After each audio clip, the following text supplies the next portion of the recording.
कहानी हरिया की इन्हीं दो बेटियों की है जिनके नाम थे काव्य और कीर्ति। दोनों बहनें अपने बाबा हरिया और माँ गीता के साथ गांव में रहती थीं, जहां उनके घर के ठीक सामने उनका बड़ा सा खेत था और खेत के बगल में एक बड़ा सा तालाब भी था। फिर उस दिन घर जाते हुए, बाबा ये खेत तो हमारे काम का है, लेकिन ये तालाब हमारे किसी काम का नहीं है, आप इसे बेच क्यों नहीं देते? हाँ, और इसे बेचकर जो पैसे मिलेंगे उससे हम बढ़िया बढ़िया चीजें खरीदेंगे। ऐसा कभी मत करना मेरी बच्चियों, ये तालाब तुम्हारे दादाजी की आखिरी निशानी है। पता है कई साल लगाकर उन्होंने बड़ी मेहनत से इसे खोदा था। क्या सच में अकेले ही उन्होंने इतना बड़ा तालाब खोद दिया? बातें करते हुए हरिया और उसकी दोनों बेटियां अब घर आ चुके थे। हरिया की पत्नी गीता ने उन सबके लिए खाना लगा दिया और सभी एक साथ खाना खाने बैठ गए। फिर खाना खाते हुए, बाबा आगे बताओ ना फिर क्या हुआ? अच्छा, तो तुम दोनों पूरी कहानी सुनना चाहती हो? हाँ बाबा बताओ ना। तो फिर सुनो।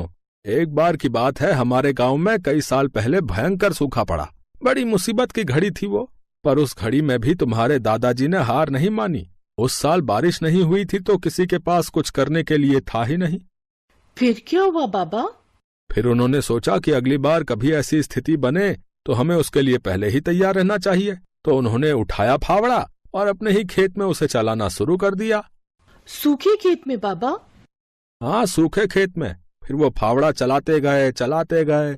गांव वालों को लगा कि वो पागल हो गए हैं, लेकिन ऐसा नहीं था। कई महीनों तक वो अकेले ही उस खेत को खोदते रहे और फिर धीरे धीरे उसने एक बड़े से गड्ढे का रूप ले लिया, यानी वो तालाब बन गया। फिर उसमें से पानी निकला बाबा? ऐसे थोड़े ही निकल आता है पानी।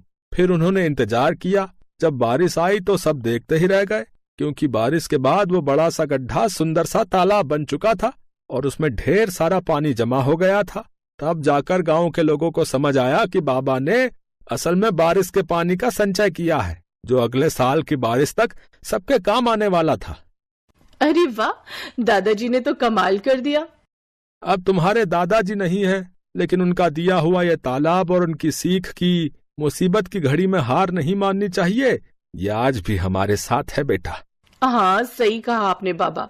ओहो, अब कहानी पूरी हो गई हो तो खाना भी खा लो, सारा खाना ठंडा होने को आया है।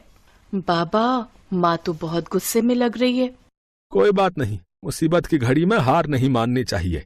अब जल्दी से खा लो, इससे पहले की बात हाथ से निकल जाए। हाँ।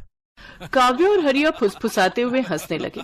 इसी तरह कई साल बीत गए। फिर एक साल उनके गांव में फिर से सूखा पड़ा। परिवार के लिए बड़ी दिक्कत आ गई। हरिया को एक बीमारी ने जकड़ लिया। गर्मी और बीमारी की वजह से हरिया और तालाब दोनों ही सूखते जा रहे थे। हरिया की तबीयत दिन ब दिन बिगड़ने लगी और फिर, माँ तुम चिंता मत करो, हम बाबा को शहर लेकर जाएंगे, उनका अच्छा इलाज कराएंगे। पर इतना पैसा कहाँ है हमारे पास? हम कर्जा ले लेंगे माँ, मैं अभी जाकर साहूकार से बात करती हूँ। वो बड़ा बदमाश है कीर्ति, बेटा जरा ध्यान से। कीर्ति गांव के साहूकार के पास पहुंची और उसे अपने घर की सारी दशा बताई।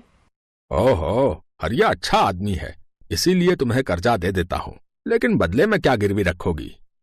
बताओ। हमारे पास ले देकर एक तालाब ही है भान सिंह जी। अरे उस नाले जैसे गंदे तालाब का मैं क्या करूंगा भाई? उसके बदले तो कोई ढेला भी ना दे। एक काम करो, तो मुझे अपने खेत के कागज दे दो और 2 लाख रुपए ले लो, ठीक है? कीर्ति अपना खेत गिरवी नहीं रखना चाहती थी, क्योंकि ले देकर उनकी कमाई का एक वही जरिया था। लेकिन उसे न चाहते हुए भी भान सिंह को अपने खेत के कागज देने पड़े और उसने साहूकार से 2 लाख रुपए ले लिए। माँ तुम चिंता मत करो, देखना बाबा का इलाज अच्छे से हो जाएगा, वो पहले की तरह एकदम ठीक हो जाएंगे। हाँ भगवान करे ऐसा ही हो। थोड़ी देर बाद पूरा परिवार बस में बैठकर शहर के लिए निकल पड़ा। वो लोग शहर के एक बड़े अस्पताल में पहुंचे, जहां उन्हें पता चला कि हरिया की किडनी खराब है और इलाज में 4 लाख रुपए लगेंगे। अब गीता और दोनों बहनें चिंता में आ गई। उन्हें फिक्र सता रही थी कि बाकी पैसों का इंतजाम कैसे होगा। तभी, कीर्ति तू एक काम कर, तू काव्या को लेकर गाँव जा। वहाँ छोटे वाले कमरे में एक पुराना संदूक है, उसमें मेरे चांदी के कुछ गहने हैं, जल्दी से वो सब लेकर आ जा। पर माँ उनसे क्या होगा, हमें पूरे 2 लाख रुपए और चाहिए। अरे कुछ तो होगा, बाकी का भी देख लेंगे। गीता की बात मानकर दोनों बहनें वापस गांव चली आईं और घर पहुंचते ही उन्होंने उस संदूक को खोला। ये पहली बार था जब उन्होंने उस संदूक को खोला था। उस संदूक को खोलते ही सबसे पहले ढेर सारी धूल निकली। फिर एक लाल रंग के कपड़े की पोटली थी जिसमें गीता के कुछ गहने रखे थे। हे भगवान, मेरी माँ की शादी की निशानी भी अब हमें बेचनी पड़ रही है। हमारी मदद करो भगवान।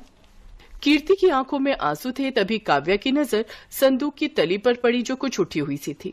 उसने वहां से लकड़ी का वो हिस्सा हटाया तो वहां उसे एक छोटी सी डिबिया नजर आई।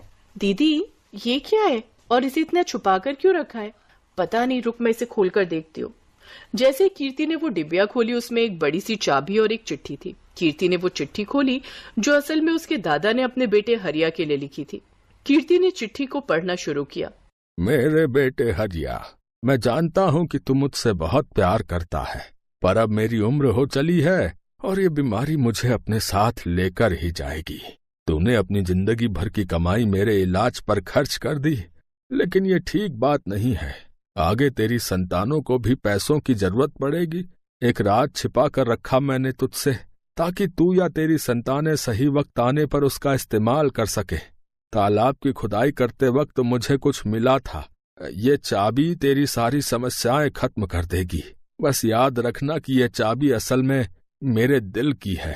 क्या दादाजी ने पैसे या गहने छुपा कर रखे होंगे कहीं? हाँ काव्या, लगता तो ऐसा ही है।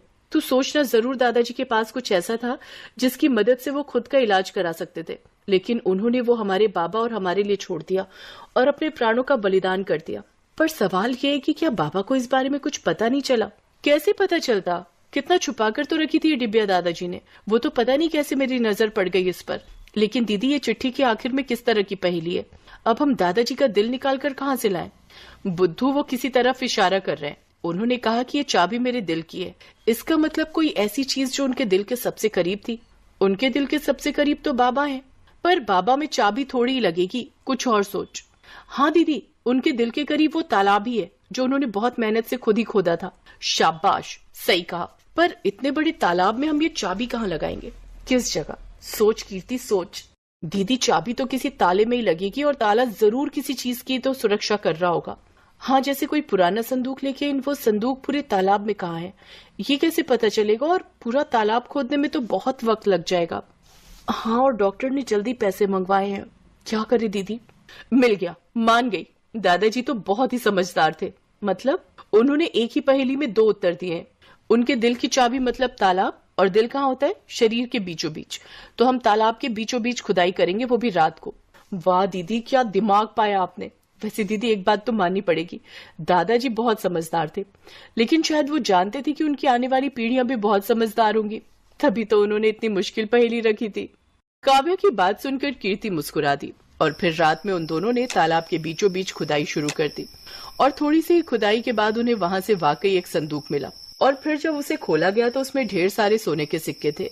दीदी, क्या ये सोने के सिक्के हैं? हाँ काव्या, दादाजी ने सही कहा था कि सारी मुश्किलें हल हो जाएंगी। दादाजी भले ही चले गए, लेकिन वो जाते जाते हमारी सबसे बड़ी मुश्किल हल कर गए। अगले दिन कीर्ति ने उनमें से कुछ सिक्कों को सुनार को बेच दिया और उसके बदले में ढेर सारे रुपए ले लिए। उसने हरिया का पूरा इलाज कराया और साहूकार का भी कर्जा उतार दिया। फिर एक दिन घर में, बेटा, तुमने बताया नहीं कि तुम्हारे पास इतना पैसा आया कहाँ से? कीर्ति ने हरिया को उसके पिताजी की चिट्ठी पकड़ा दी और काव्या ने उसे सारी कहानी बताई। बेटा, बाकी बचे हुए सिक्कों का हम क्या करेंगे? माँ, उन्हें बेचकर हम इस तालाब को और बड़ा और सुंदर बनाएंगे, जिसमें प्यारी प्यारी मछलियां होंगी, और बगल में बगीचा बनाकर लोगों के बैठने का इंतजाम करेंगे। साथ ही साफ पानी के लिए प्याऊ भी लगाएंगे, ताकि हर बार जब भी कोई यहाँ आए तालाब के किनारे बैठकर ठंडा और मीठा पानी पिए और दादाजी के दिल को सुकून मिले।